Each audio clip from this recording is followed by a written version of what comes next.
السلام عليكم ورحمة الله وبركاته. halkani waa Daalacan Media. Daawadayaal meel kasta joogtiin waxaan idin leenahay kulan wanaagsan.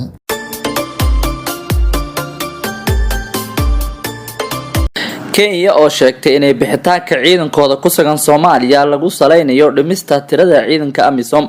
Afhayeenka madaxtooyada dalka Kenya Colonel Cruz Oguna ayaa sheegay in ciidanka Kenya ay qaybta ka howlgalka AMISOM la rajeynayo inay ka soo baxaan gudaha Soomaaliya iyadoo lagu dabaqayo jadwalka ururka Midowga Afrika ee dhimista tirada ciidanka nabad ilaalinta ee AMISOM.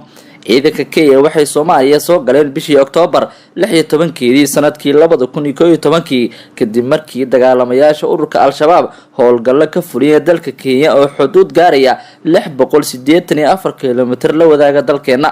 Afhayeenka madaxtooyada dalka Kenya oo wareysi qaas ah siiyay shabakada wararka ee Kenyan.co waxa uu ku xusay inay ku bilaabi doonaan wada xajoojo ee la yeelanayaan ururka Midowga Afrika si ay ciidanka Kenya xilli hore uga soo baxaan gudaha Soomaaliya. wuxuu intaa ku daray in dadaalka wada xajoodka la rajeynayay inay hogaamiso haweeneyda wasiirka difaaca ka Kenya Monica Juma oo hore u soo qabatay xilka wasiirka arrimaha dibadda ee dalkaas. kulamada la tashiyada ayaa ku soo beegmaya xilli howlgalka AMISOM isku diyaarinaya inay ciidankooda nabad ilaalinta iyo xoojinta howlgallada gudaha Soomaaliya laga saaro sanadka soo socda ee 2021. AMISOM waligooda ma sii joogi karaan Soomaaliya sidaa daraadeed dhimista ciidanka AMISOM waxa ay macnaheedu tahay inaan si tartiib ah u dhimi doono tirada ciidanka Kenya ayuu afhayeenka madaxtooyada dalka Kenya. wuxuu intaa ku daray inay Soomaaliya haatan ka wanaagsan tahay sidii ay ahayd kahor intaysan ciidankooda soo gelin Soomaaliya. dhinaca kale ciidanka Kenya waxay Soomaaliya u daadgureysay koox dagaalanta ee Battle Group oo ka tirsan ciidanka Kenya si ay u fududeeyaan dhimista tirada ciidankooda ka jooga Soomaaliya iyadoo lagu saleynayo qorshaha xilliga kala guurka Soomaaliya ee AMISOM mas'uuliyadda ammaanka ku wareejin doonta hay'adaha ammaanka Soomaaliya. si kastaba ahaatee khubarada caalamiga ayaa rumaysan inaysan dowladda Kenya xilligan ku degdegi doonin inay ciidankooda kala baxaan Soomaaliya sababo la xiriira darahooda qaranka iyo isbahaysiga ay la leeyihiin madaxda dowlad goboleedka Jubbaland. shaqaale ka tirsan shirkadda Facebook oo ku dhacay caabuqa coronavirus. shirkadda warbaahinta baraha bulshada ee Facebook waxa ay sheegtay in mid ka mid ah shaqaalahooda ku sugan magaalada la yiraahdo Seattle ee dalka Mareykanka laga helay caabuqaas waana shaqaalihii ugu horeeyay ee shirkaddaas oo ku dhaco caabuqaasi oo si xoogan uga faafaya dalalka caalamka.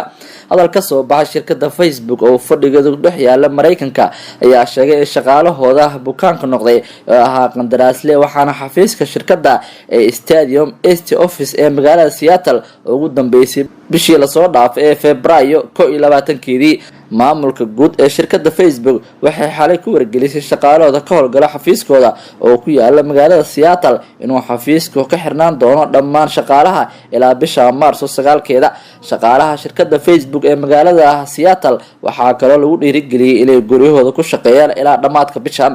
dhinaca kale shirkadda Microsoft ee tiknoolajiyada waxa ay qaaday tallaabo lagu sameeyo ammaanka 50,000 ee shaqaalahooda ee ka howlgala magaalada Seattle ee deegaanada ku teesan gacanka California sabab la xiriira faafista caabuqa coronavirus.